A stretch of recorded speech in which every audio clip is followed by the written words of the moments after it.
Salam sejahtera Malaysia, denyut nadi suara rakyat bergema di channel ini. Untuk mendapatkan berita terkini, jangan lupa untuk tekan butang subscribe, like dan share. Malaysia kita punya, cintai Malaysia ku, kita jaga kita.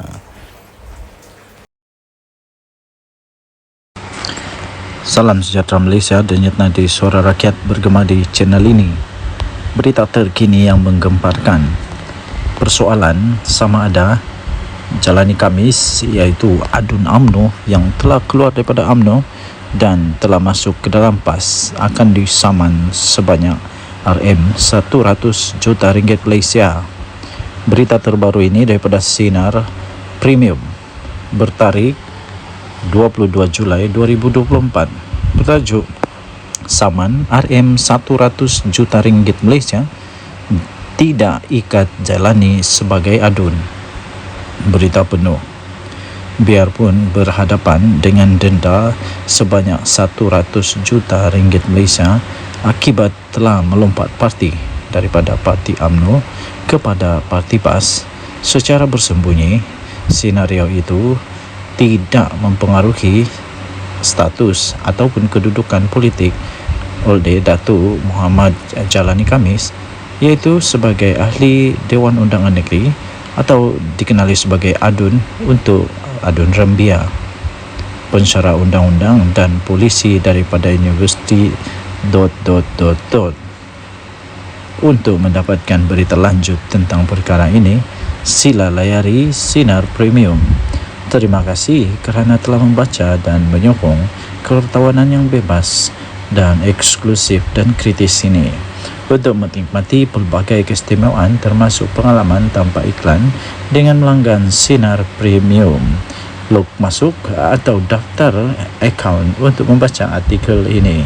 Artikel ini daripada sinarharian.com.my di Sinar Premium bertarikh 22 Julai 2024, bertajuk saman RM100 juta ringgit Malaysia tidak ikat jalani sebagai adun. Denyut nadi suara rakyat bergema di channel ini. Jangan lupa tekan butang subscribe, like dan share. Malaysia kita punya, cintai Malaysia ku, kita jaga kita. Bye-bye. Salam sejahtera Malaysia, denyut nadi suara rakyat bergema di channel ini. Berita terkini yang menggemparkan. Persoalan sama ada jalani Khamis, iaitu adun UMNO yang telah keluar daripada UMNO dan telah masuk ke dalam PAS akan disaman sebanyak RM100 juta ringgit Malaysia. Berita terbaru ini daripada Sinar Premium bertarikh 22 Julai 2024, bertajuk saman RM100 juta ringgit Malaysia tidak ikat jalani sebagai adun. Berita penuh.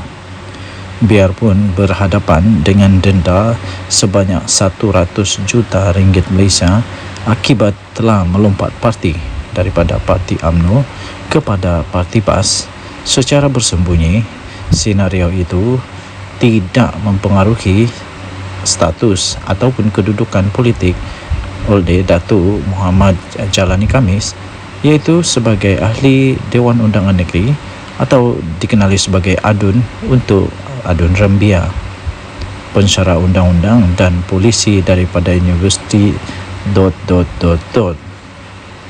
Untuk mendapatkan berita lanjut tentang perkara ini, sila layari Sinar Premium. Terima kasih kerana telah membaca dan menyokong kewartawanan yang bebas dan eksklusif dan kritis ini. Untuk menikmati pelbagai keistimewaan termasuk pengalaman tanpa iklan dengan melanggan Sinar Premium, log masuk atau daftar akaun untuk membaca artikel ini. Artikel ini daripada sinarharian.com.my di Sinar Premium bertarikh 22 Julai 2024, bertajuk saman RM100 juta ringgit Malaysia tidak ikat jalani sebagai adun. Denyut nadi suara rakyat bergema di channel ini. Jangan lupa tekan butang subscribe, like dan share. Salam sejahtera Malaysia, denyut nadi suara rakyat bergema di channel ini. Aduh, Ibu Hidin angkat sumpah jadi Perdana Menteri. Di mana tu dia angkat sumpah? Okey, soalan saya yang pertama, di mana dia angkat sumpah?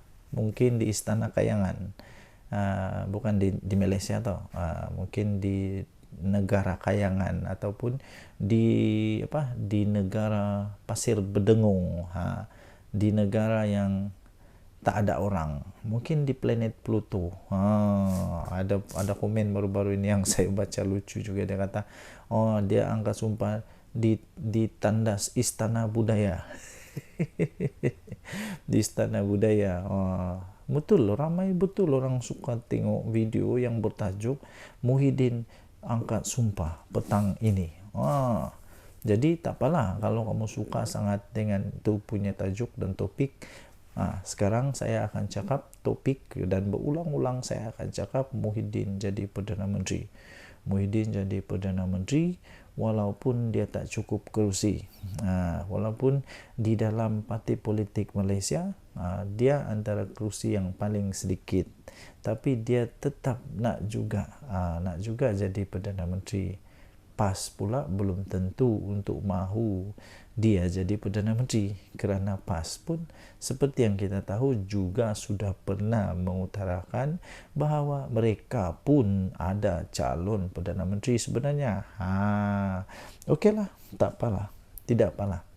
Tidak apalah tuan-tuan dan puan-puan. Kalau kamu suka betul Muhyiddin Yassin jadi Perdana Menteri, kita cakaplah, okeylah. Orang kata kalau 40 kali, 50 kali, 80 kali, 90 kali kita cakap benda tu boleh jadi, okey tak apa.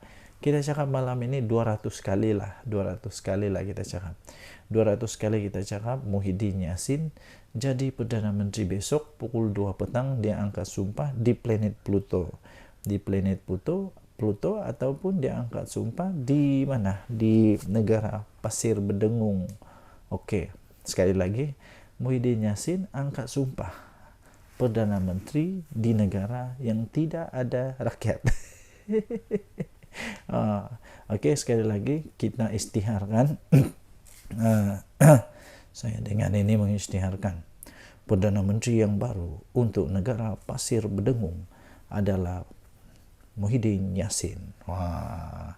Tapi itu semua tidak akan berlaku lah, tidak akan berlaku apa-apa pun. Dengan ikhlas, dengan rendah hati, saya ingin mendoakan Muhyiddin Yassin, kehidupan dia dalam keadaan yang baik-baik saja, dan kita doakanlah semoga Bersatu akan lebih kuat selepas ini, supaya tidak ada lagi wakil rakyat yang tidak lagi mau menyokong Muhyiddin Yassin. 6 orang tu bukan sedikit, 6 orang. Ini menyebabkan Parti Bersatu adalah antara parti yang paling tidak stabil di Malaysia. Antara parti yang tidak stabil juga ialah UMNO lah memang. Tapi yang paling tidak stabil betul-betul adalah Bersatu lah. Sebab kenapa? Pertama, dia hanya mengharap PAS. Kalau PAS tiba-tiba tinggalkan dia, habis, lingkup habis. Kedua, kerana Bersatu ni dia punya ahli memang suka tinggalkan dia. Bukan tinggalkan parti, tapi tinggalkan sokongan, pindah sokongan kepada Anwar Ibrahim. Okey, saya fikir sudah lebih daripada 10-20 kali saya sebut Muhyiddin Yassin Perdana Menteri baru Malaysia. Malaysia pula, minta maaf, saya ulang lagi. Perdana Menteri baru untuk negara pasir berdengung. Saya isytiharkan Perdana Menteri yang baru untuk planet Pluto adalah Muhyiddin Yassin. Tahniah diucapkan kepada Muhyiddin Yassin kerana menjadi menteri, Perdana Menteri di pasir berdengung. Kita jumpa lagi. Jangan lupa tekan butang subscribe, like dan share. Bye-bye. Salam sejahtera Malaysia. Ini paling dahsyat, paling mengejutkan seluruh Malaysia. Tiba-tiba Dun Melaka dicabar. Adakah Dun Melaka akan bubar? Setelah hanya berlaku 1 orang saja Adun daripada UMNO masuk ke PAS, perlukah Dun di Undangan Negeri Melaka untuk dibubar? Kalau ini terjadi memang luar biasa, dan akan ada pilihan raya besar berlaku di negeri Melaka.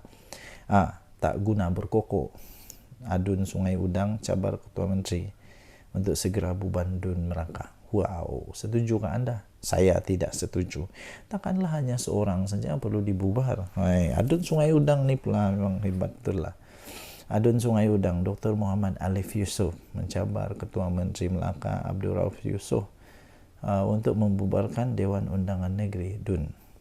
Mengulas kenyataan Abdul Rauf bahawa UMNO Melaka akan merampas semula kerusi Sungai Udang pada pilihan raya umum PRU yang akan datang, Muhammad Alif menggesa dia supaya segera membubarkan DUN dan mengadakan pilihan raya. Saya cabar YB Tanjung Bidara ini bubar DUN sekarang dan kita lawan. Bubar DUN Negeri Melaka dan kita lawan dalam pilihan raya, dia kata. Tak guna untuk berkokok begini, katanya kepada Malaysia kini. Sabar dulu. Sabar dulu. DUN Sungai Udang, sabar dulu. Jangan sampai kamu riak takabur. Ingat apa yang berlaku kepada UMNO yang terlalu yakin las-las kalah teruk. Jangan sampai nanti kalah teruk mau simpan di mana itu muka. Jadi terdahulu Abdul Rauf yang juga pengerusi perhubungan UMNO Melaka menyatakan kesungguhan parti itu untuk mendapatkan semula kerusi Sungai Udang pada pilihan raya akan datang.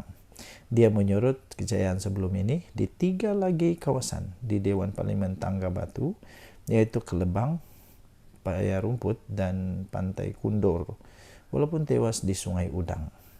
Muhammad Alif memenangi kerusi Sungai Udang dengan kelebihan hanya 530 undi saja menentang calon BN Muhammad Ali Muhammad.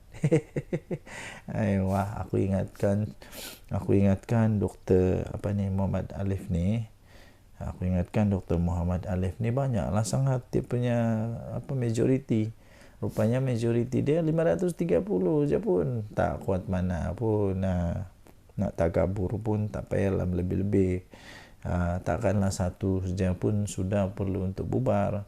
Kalau begitu susahlah. Mengulas lanjut, Muhammad Alif menyifatkan Abdul Rauf tidak faham realiti di Sungai Udang.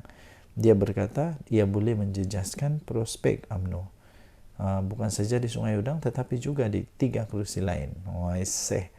Apakah Tanjung Bidara ini tidak mempunyai perisik-perisik di kalangan rakyat, dia kata. Sentimen-sentimen di kalangan rakyat ini, apakah YB Tanjung Bidara ini tak baca dengan teliti, katanya. Bukan, kata Sungai Udang. Silap-silap 3 kerusi yang dipegang itu yang terlingkup termasuk Sungai Udang, katanya. Pada masa ini, BN memegang bilangan kerusi DUN terbesar di Melaka dengan 21 kerusi, diikuti oleh Pakatan Harapan dengan 5 kerusi dan PN dengan 2 kerusi. Aduh, temberang juga nih dengan 2 kerusi je pun. Tambah 1 baru 3. Ada 20 lagi kerusi UMNO. Wah, nak suruh konon bubar DUN. Pada pilihan raya negeri, UMNO memenangi 18 daripada 20 kerusi yang dipertandingkan. Selain Sungai Udang, parti itu turut tewas di Bukit Katil kepada Amanah dengan majoriti 1057. At least banyaklah 1000. Bersatu bertanding 15 kursi dan memegang kedua-dua kursi PN, iaitu Sungai Udang dan Bemban. Denyut nadi Suara Rakyat bergema di channel ini. Jangan lupa tekan butang subscribe, like dan share. Malaysia kita punya, cintai Malaysia. Kita jaga kita. Bye-bye.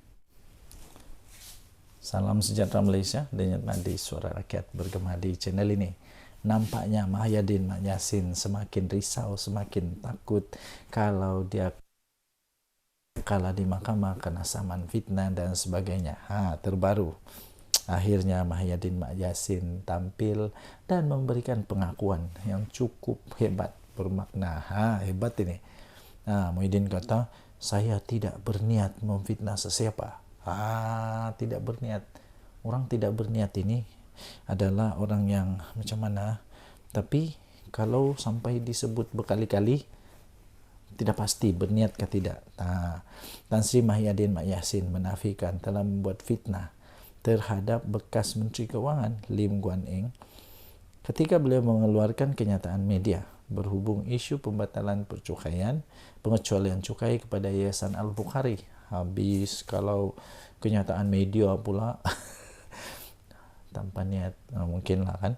Bekas Perdana Menteri berkata, Bekas Perdana Menteri itu berkata beliau hanyalah menjelaskan mengenai rakaman percakapan tambahannya yang diambil oleh Suruhanjaya Pencegahan Rasuah Malaysia pada 9 Mac tahun lalu membabitkan siasatan Jana Wibawa dan yayasan berkenaan. Sekarang dari risau. Terlajak perahu boleh diundur. Terlajak kata padan muka. Ahli Parlimen Paguh itu berkata, beliau hanyalah menjelaskan kedudukan dan apa yang berlaku pada dirinya, serta tidak mempunyai sebarang niat jahat. Malah kenyataan itu bukan ditujukan kepada Lim Guan Eng, habis ditujukan kepada siapa pula. Aduh, Muhyiddin berkata beliau menerima surat rayuan daripada Yayasan Al-Bukhari yang menyatakan bahawa pengecualian cukai tidak diiktiraf oleh lembaga hasil dalam negeri walaupun dibenarkan sebelum ini. Dia tahu rupanya. Muhyiddin berkata semua keputusan yang diambil oleh LHDN itu adalah di bawah tanggungjawab Kementerian Kewangan dan Menteri Kewangan ketika Kerajaan Pakatan Harapan. Dia kata begitulah, tapi lain pula yang berlaku di mahkamah. Katanya awam mengetahui beliau dipanggil oleh SPRM untuk diambil keterangan, dan selepas beredar dari bangunan agensi terbabit, beliau bertemu dengan ramai penyokong dan pemberita. Jadi katanya saya ketika itu sebenarnya ingin menjelaskan bahawa Yayasan Al-Bukhari sudah diberi kelulusan pengecualian cukai oleh kerajaan BN sebelum ini. Tapi saya menerima rayuan yang menyatakan LHDN membuat keputusan untuk tidak mengiktiraf pengecualian cukai itu, dia kata. Jadi saya berpikir tiada keperluan untuk Yayasan Al-Bukhari membuat rayuan kepada saya. Ketika PN menjadi kerajaan, sekiranya pengecualian cukai masih diiktiraf oleh LHDN. Semakin pening kepala aku. Bagi anda yang memang champion, memang pandai untuk mentafsir kata-kata pening gini nih, anda boleh tinggalkan komen. Jadi saya pun makin pening. Sebenarnya saya pening juga dengan cerita nih. Jadi ini tentu berlaku ketika Pakatan Harapan. Dia kata ini lagi satu assumption. Jadi saya tidak menuduh atau fitnah katanya. Saya cuma merujuk ketika di mana kerajaan ketika itu dan Pakatan Harapan dan hakikatnya plaintiff Menteri Kewangan. Dia kata nanti kita tengoklah mahkamah nanti cakap macam mana. Muhyiddin berkata demikian melalui pernyataan saksi dalam kes saman difailkan Lim Guan Eng terhadapnya yang didakwa mengeluarkan 3 kenyataan fitnah. Okey, anda boleh baca semua ini di biharian.com.my 16 Julai tahun 2024. 16 Julai 2024, saya tidak berniat fitnah sesiapa, kata Muhyiddin Yassin. Bye-bye. Salam sejahtera Malaysia. Denyut nadi suara rakyat bergema di channel ini. Kali ini betul-betul kantoi habislah Muhyiddin Yassin ini. Kali ini betul-betul dia kantoi betul kali ini. Dia cuba untuk kasih orang lain yang seolah-olah buat kesalahan, tapi rupa-rupanya dia kantoi. Ini di mana disebut di mahkamah lagi ya, tuan-tuan dan puan-puan. Ini memang memalukan. Pengecualian cukai Yayasan Al-Bukhari sebenarnya dibatalkan ketika Muhyiddin jadi Perdana Menteri. Ketika Muhyiddin jadi Perdana Menteri, rupa-rupanya Mahkamah Tinggi di sini pada hari ini diberitahu bahwa sebenarnya isu untuk pembatalan pengecualian cukai kepada Yayasan Al-Bukhari yang dibuat semasa Tan Sri Mahyadin Mat Yassin memegang jawatan Perdana Menteri. Peguam Guok Ngek Siong yang mewakili bekas Menteri Kewangan iaitu Lim Guan Eng berkata merujuk kepada surat yang ditandatangani oleh pengerusi Yayasan Al-Bukhari iaitu Tan Sri Syed Mokhtar Al-Bukhari pada 5 Februari tahun 2021. Perkataan baru-baru ini dalam surat tersebut membawa maksud perkara pembatalan atau pembatalan status pengecualian cukai itu berlaku baru-baru ini. Sebelum defendant iaitu Muhyiddin Mat Yassin menyiarkan 3 kenyataan yang berunsur fitnah. Defendant tahu mengenai kandungan sebenar surat itu dikeluarkan Tan Sri Syed Mukhtar bertarikh 5 Februari 2021. Guok berkata demikian dalam pernyataan pembukaan pada hari pertama. Perbicaraan kes saman difailkan Lim terhadap Mahyadin Mat Yassin berhubung pembatalan pengecualian cukai ke atas Yayasan Al-Bukhari. Beliau berkata surat daripada Syed Mukhtar itu tidak langsung menyatakan bahawa plaintiff iaitu Lim Guan Eng atau Kerajaan Pakatan Harapan yang jatuh pada penghujung Februari tahun 2020 sebagai orang yang bertanggungjawab dengan pembatalan tersebut. Dalam mana-mana keadaan, tiada satu bukti atau dokumen pun yang boleh membuktikan plaintiff yang menyebabkan pengecualian cukai diberikan kepada Yayasan Al-Bukhari itu dibatalkan. Malah Perdana Menteri sendiri, Datuk Seri Anwar Ibrahim, ketika membuat kenyataan itu pada tahun 21 Mac tahun 2023 di Parlimen yang membongkar dan mendedahkan kenyataan fitnah defendant yang palsu. Anwar menjelaskan kepada Parlimen bahawa plaintiff tidak pernah membatalkan status pengecualian cukai yang diberikan kepada Yayasan Al-Bukhari, kata Peguam itu. Sementara itu, Guok berkata keterangan yang akan diberikan di mahkamah dengan jelas akan menunjukkan bahawa pembelaan difailkan defendant semuanya penuh dengan pembohongan, tidak berasas, tidak disokong, dan pembelaan oleh Muhyiddin adalah pembelaan palsu. Oleh kerana defendant tahu atau sepatutnya mengetahui kandungan surat yang dikeluarkan oleh Tan Sri Syed Mukhtar dengan kepada defendant, satu-satunya penjelasan mengapa defendant terus mengeluarkan kenyataan fitnah secara terang-terangan dengan menyerang plaintiff adalah demi survival politik defendant. Ini penting bagi defendant kerana defendant ketika itu berhadapan kemungkinan akan didakwa di mahkamah. Lim Guan Eng dijadualkan untuk memberi keterangan di hadapan Pesuruhjaya Kehakiman Rosmawar Ruzain pada sesi sebelah petang. Pada 27 Mac yang lalu, 27 Mac tahun 2023 Lim memfailkan saman terhadap Muhyiddin Yassin kerana didakwa telah mengeluarkan 3 kenyataan berunsur fitnah di Facebook yang membabitkan Lim Guan Eng berhubung isu pengecualian cukai 9, 11 dan 12 Mac 2023. Laporan itu kemudian diterbitkan beberapa akhbar dan portal berita. Bekas Ketua Menteri Pulau Pinang itu juga mendakwa kenyataan fitnah itu juga bermaksud beliau menyalahgunakan kedudukan dan kuasanya dengan memberi kuasa atau mengarahkan lembaga hasil dalam negeri mengenakan cukai dan penalti ke atas yayasan kebajikan itu, sedangkan mereka tidak sepatutnya dikenakan cukai. Denyut nadi Suara Rakyat bergema di channel ini. Jangan lupa tekan butang subscribe, like dan share. Adakah kita akan melihat sekali lagi Mahyadin Mat Yassin kena di mahkamah? Kita tengok sejalan. Tinggalkan komen. Bye-bye. Salam sejahtera Malaysia. Denyut nadi Suara Rakyat bergema di channel ini. Tuan-tuan dan puan-puan yang dihormati sekalian. Berita terkini yang mengejutkan seluruh Malaysia.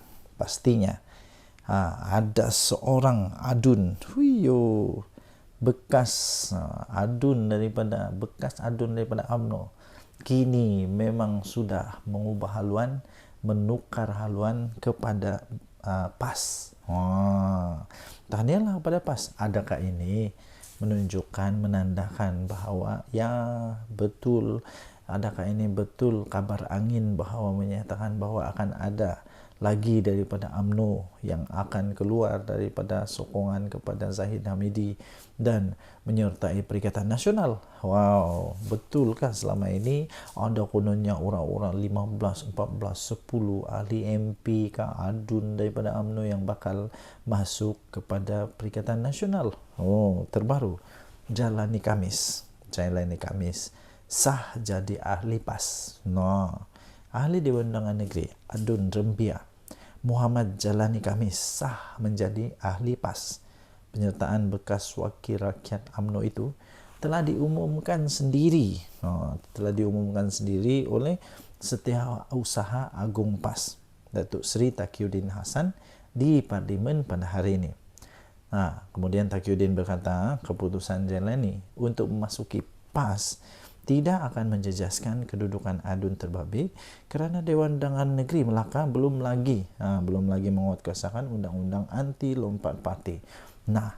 Adakah ini akan menunjukkan bahawa Melaka tidak lama lagi akan lebih ramai lagi Adun daripada UMNO masuk ke PAS?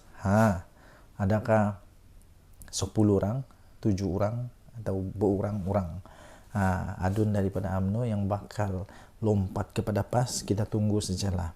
Sejak pilihan raya umum ke-15, PRU 15 2022, ketaatan dan kesetiaan Jailani terhadap UMNO dan BN terus dipersoalkan. Betul-betul sekarang, betul-betul dia pindah ke PAS.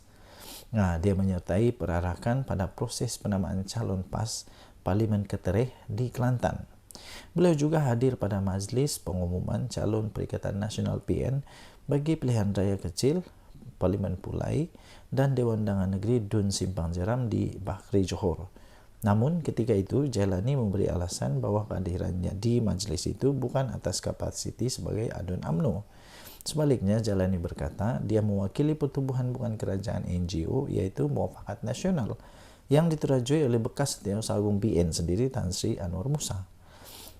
Sekarang nampak dah dia cuba untuk kata simpang sini las kedapatan juga. Ekoran kemasukan ke dalam PAS, parti tersebut kini mempunyai seorang wakil dalam Dewan Undangan Negeri Melaka sekaligus menambah pada 3 kerusi untuk pembangkang. 2 lagi wakil PN dalam DUN Melaka ialah Muhammad Yazid Yaakob Bemban dan Muhammad Alif Yusuf Sungai Udang. Denyut nadi suara rakyat bergema di channel ini. Adakah anda fikir, pada pendapat anda, adakah anda berfikir bahawa selepas ini akan ada lagi DUN dari ahli Dewan Undangan Negeri daripada UMNO di Melaka akan lompat lagi? Kerana seperti yang bacakan tadi, di Melaka belum lagi dikuatkuasakan akta lompat parti ini. Jadi tidak ada apa-apa yang berlaku, tidak ada kesannya kerana belum ada akta ini diperkenalkan di sana, belum dikuatkuasakan. So denyut nadi suara rakyat bergema di channel ini. Tinggalkan komen anda. Kita jumpa lagi. Bye-bye. Salam sejahtera Malaysia. Denyut nadi suara rakyat bergema di channel ini. Ini satu lagi. Pemimpin PAS kena balun habis lagi. Ini berkenaan dengan satu poster yang sampai di label oleh netizen sebagai poster ucapan tahniah dari PAS Selangor ini kepada Red Giant lebih sudu daripada kuah. Lebih sudu dari kuah. Betul atau tidak? Terpulang anda tinggalkan komen. Poster ucapan tahniah PAS Selangor kepada pasukan Selangor Red Giant SRG menimbulkan rasa kurang senang dalam kalangan pengguna media sosial. Poster ucapan tahniah itu terpampang wajah pemain dengan menggunakan warna monokrom yang dipudarkan. Warnanya dipudarkan, monokrom. Itu namanya warna monokrom tu. Tapi lihat gambar pemimpin PAS tu, bukan main lagi, diwarnakan dengan warna jelas tu. Sepatutnya yang kena highlight ialah pemain-pemainnya, pemenang-pemenangnya. Bukan yang di highlight itu pemimpin PAS. Mungkin itu poster ucapan tahniah itu terpampang wajah pemain yang dengan menggunakan warna monokrom dan dipudarkan. Sepatutnya itu yang ditonjolkan. Manakala 3 wajah 3 pemimpin PAS negeri yang dilabel lebih sudu daripada kuah itu diletakkan di bahagian bawah dengan warna paling jelas dan terang. Apa benda aja nih? Aduh. Jadi suara kurang senang itu kemudian dia diluahkan oleh segelintir penyokong SRG yang berpendapat wajah pemenang yang sepatutnya perlu lebih menonjol. Betul. Dan bukan dipudarkan. Ada antara pengguna kemudian membandingkan dengan beberapa poster tahniah yang lebih gempak. Betul, saya ada nampak banyak tau, lebih gempak yang ditunjukkan pemain, bukan pemimpin politik. Ada di antara mereka yang membandingkan dengan beberapa poster tahniah yang lebih gempak. antara poster dari Menteri Besar Terengganu sendiri, Datuk Seri Dr. Ahmad Samsuri Mukhtar, yang dipuji kerana meletakkan wajah pemain sebagai highlight utama. Sebagai highlight utama. Ini contoh dia. Itu barulah patu. Sementara itu ada yang bergambar, isu poster terbabit tidak perlu diperbesarkan kerana ia sekadar poster ucapan tahniah. Namun ramai yang lebih beranggapan poster itu lebih kepada mahu tumpang glamour. Poster lebih mahu tumpang glamour. Jadi ramai yang beranggapan poster seperti itu lebih kepada mau tumpang glamour. Mungkin mereka kata dia lebih tumpang glamour kerana yang di highlight bukan pemenangnya. Lagipun kalau saya tengok ucapan tahniah daripada Menteri Besar Terengganu, muka tak ada tau. Tak ada pun muka dia. Tapi yang ini memang muka dia yang paling jelas, berwarna penuh lagi. Seolah-olah patutlah ramai peminat kepada SRJ ini kata mereka mau tumpang glamour saja. Okay, so apa pendapat anda? Anda boleh tinggalkan komen. Denyut nadi suara rakyat bergema di channel ini. Jangan lupa untuk tekan butang subscribe, like dan share. Malaysia kita punya, cintai Malaysia aku, kita jaga kita. Bye-bye. Salam sejahtera Malaysia. Denyut nadi suara rakyat bergema di channel ini. Tuan-tuan dan puan yang dihormati sekalian. Kita tahu sekarang ni ada satulah gerakan disebut sebagai gelombang selamatkan Malaysia. Pertama sekali saya fikir juga, apa sebenarnya yang mau diselamatkan oleh mereka ini? Diselamatkan daripada apa? Dan siapa yang perlu diselamatkan? Siapa yang perlu diselamatkan? Rakyat okey saja. Rakyat okey saja. Tapi yang perlu diselamatkan siapa? Mungkin itu sebabnya timbullah netizen di laman maya yang mempersoalkan sehingga memperolok-olok kena mocking ni, dipermainkan pula gelombang ini. Sampai yang syoknya ni ada dia punya dia punya poster dia bilang gelombang selamatkan anak menantu. Gelombang selamatkan Malaysia diadakan malam kemarin oleh pembangkang tidak mendapat sambutan memberansangkan dari orang luar. Hantaran Facebook berupa poster yang diwar-warkan oleh Ketua Pemuda PN Ahmad Fadli Syari mengenai program itu hanya mengundang kecaman pengguna media sosial. Mereka mengumpamakan program itu sebagai gelombang selamatkan anak menantu. Aduh, siapalah yang terasa pedas nih. Program gelombang selamatkan anak menantu. Ia rentetan daripada kes menantu kepada beberapa pemimpin tertinggi Perikatan Nasional yang terpalit dengan kontroversi penyelewengan. Beberapa foto program yang berlangsung di sebuah dewan beredar di media sosial. Penyokong mengatakan program itu full house, dihadiri orang ramai sehingga memenuhi dewan. Namun melihat jumlah kehadiran yang dikatakan sekitar 200 orang sahaja, ramainya 200 orang, netizen mengatakan ia seperti perjumpaan ahli-ahli PAS saja. Ahli-ahli PAS saja, mana yang lainnya? Takkan gelombang selamatkan Malaysia dihadiri 200 orang dan ahli PAS saja. Macam mana tu? Ini satu antaran ni full house gelombang selamatkan Malaysia, dia kata. Tapi bila dilihat hanya lebih kurang 200 orang dan semuanya macam ahli PAS saja. Menurut laporan inilah. Ketika ini peranan pembangkang yang mahu selamatkan Malaysia pula dipersoalkan kerana kumpulan itu lebih banyak meninggalkan sidang parlimen ketika isu-isu besar berlaku. Mereka tidak pula berbahas dengan baik. Malah ketua pembangkang sering dilabel lemau. kerana tidak berani berhadapan dengan Perdana Menteri. Sewaktu sesi pertanyaan Perdana Menteri. Seorang penyokong Tegar BN pula berkata ceramah kemarin langsung tidak menyentuh tentang usaha menyelamatkan Malaysia, tetapi banyak menyerang UMNO. Komen dia, aku tengok ceramah himpunan gelombang Selamatkan Malaysia semalam bukan pasal nak selamatkan Malaysia pun, dia kata. Semua berceramah dok mengatakan UMNO saja. Semua cerita terkini dalam UMNO depa dok jajah malam tadi, katanya. Obses betul dengan depa dengan UMNO ni. Crowd hadirin pun tak ramai, sedih. Ciap individu bernama Tun Carlos. Tun Carlos ni saya selalu tengok juga. Okey, dah boleh lihat laporan ini di harapandaily.com. Gelombang Selamatkan Malaysia dipermainkan oleh netizen. Kita jumpa lagi. Bye-bye. Ini betul tepat sekali. Sebelum tu, terima kasih kerana terus bersama dalam channel ini. Bagi anda yang pertama kali, sila tekan butang subscribe, like dan share. Okey. Ada pernah peribahasa cikgu saya dulu ajar. Mengajar etik berenang pertama. Kedua, seperti ketam mengajar ketam yang lain berjalan lurus.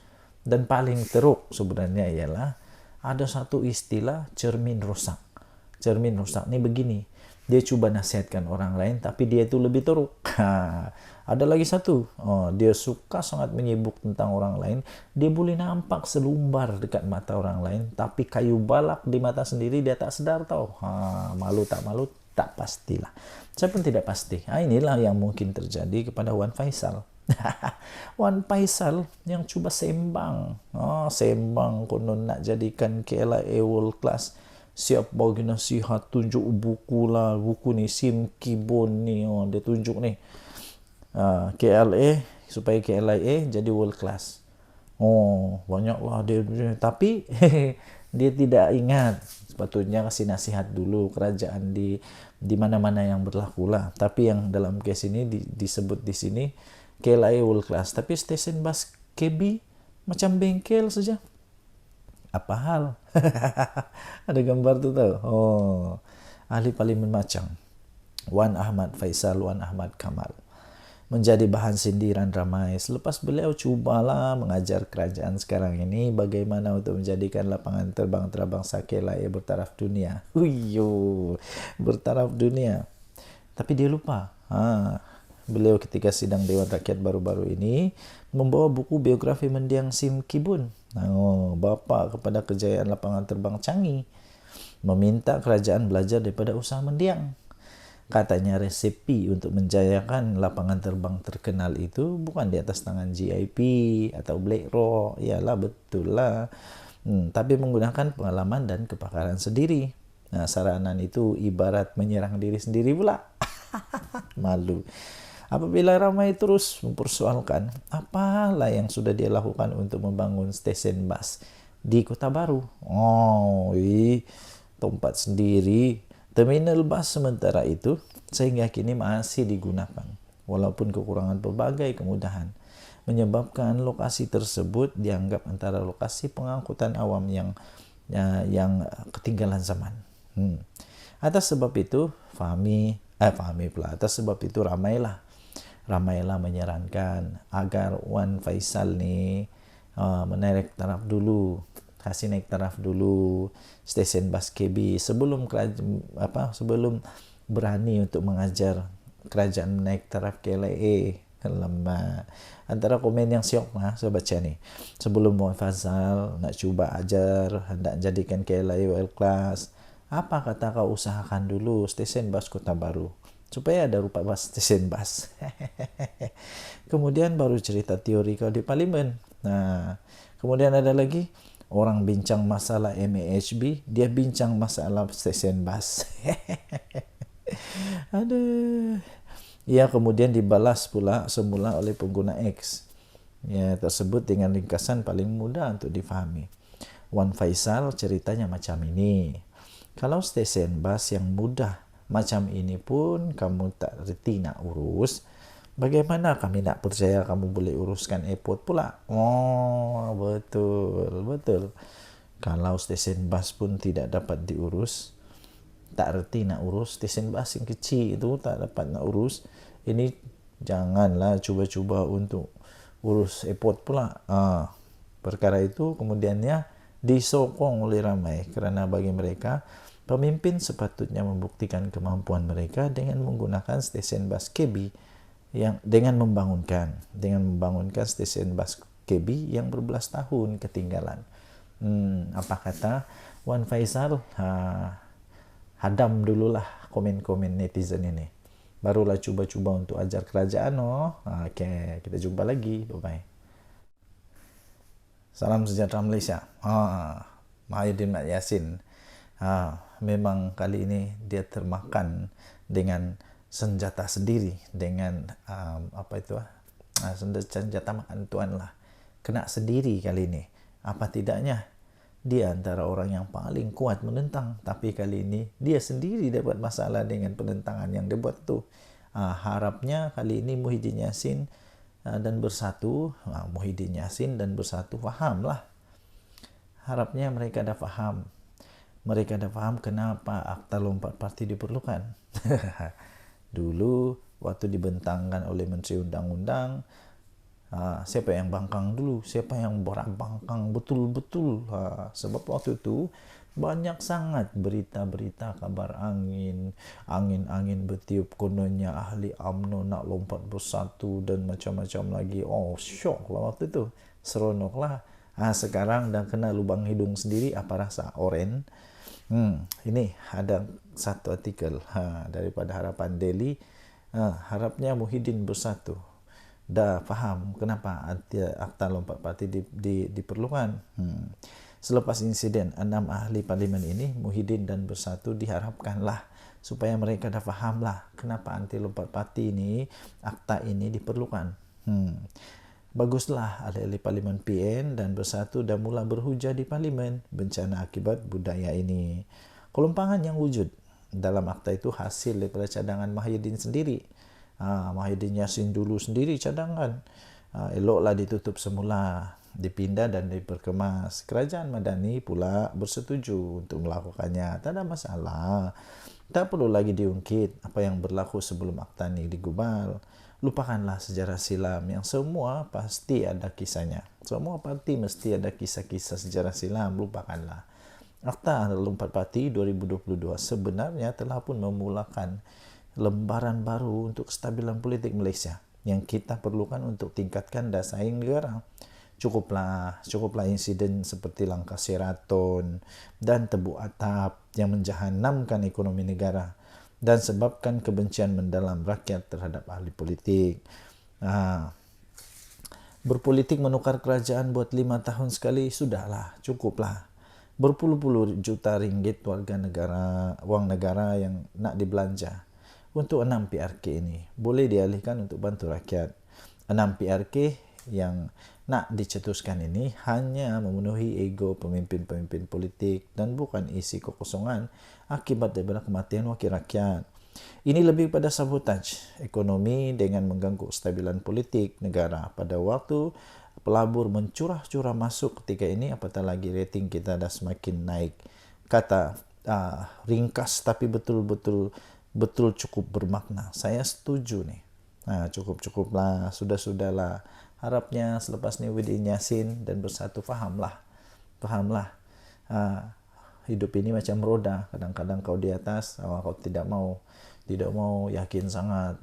Nanti bila sudah masanya, bila sendiri terkena, macam-macam lah. Lepas tu cerita lain, buat lain cerita lain. Bila terangkan kepada orang lain, lain ceritanya. Seolah-olah semua salah orang. Yang sebenarnya siapa yang bersalah. Okey, tinggalkan komen anda. Jangannya di Suara Rakyat Bergema di channel ini. Jangan lupa untuk tekan butang subscribe, like dan share. Malaysia kita punya, cinta Malaysia ku, kita jaga kita. Mari kita jaga sama-sama negara kita supaya aman, damai, harmoni dan terus diberkati oleh Tuhan. Kita jumpa lagi. Bye-bye. Salam sejahtera Malaysia. Denyut nadi Suara Rakyat Bergema di channel ini. Nampaknya video-video saya yang saya beri tajuk Mahathir atau Mahathir pula, Muhyiddin, minta maaf, yang saya beri tajuk Muhyiddin naik jadi Perdana Menteri, Datuk Seri Anwar Ibrahim tumbang, itu paling banyak mendapat tontonan. Dan nampaknya, rupanya, daripada itu saya dapati memang ramai sangat yang mau tengok Muhyiddin Yassin jadi Perdana Menteri sekali lagi. Saya pun hairan. Kenapa sebenarnya ada orang mau Perdana Menteri sekali lagi Datuk Seri Tan Sri Muhyiddin Yassin? Pada pendapat saya, bukan tidak boleh dia jadi Perdana Menteri sekali lagi, boleh saja. Tapi persoalannya ialah kenapa perlu dia lagi? Bukankah ada lebih ramai yang lebih bagus dan sebagainya? Dan yang paling tepat ialah dia tidak akan jadi Perdana Menteri lah. Dia tidak akan jadi Perdana Menteri untuk kali kedua dalam masa yang singkat-singkat ini, tidak. Kerana tren sekarang, saya lihat Tan Sri Muhyiddin Yassin tidak akan mendapat sokongan untuk jadi Perdana Menteri bagi Perikatan Nasional. Lagipun seperti yang kita tahu, PAS pun pernah sudah menyatakan bahawa mereka pun ada calon Perdana Menteri pada pilihan raya yang lalu, iaitu calon mereka tidak lain tidak bukan Menteri Besar Terengganu. Dan itu sendiri pun dipersetujui atau diperakui oleh Tan Sri Muhyiddin Yassin.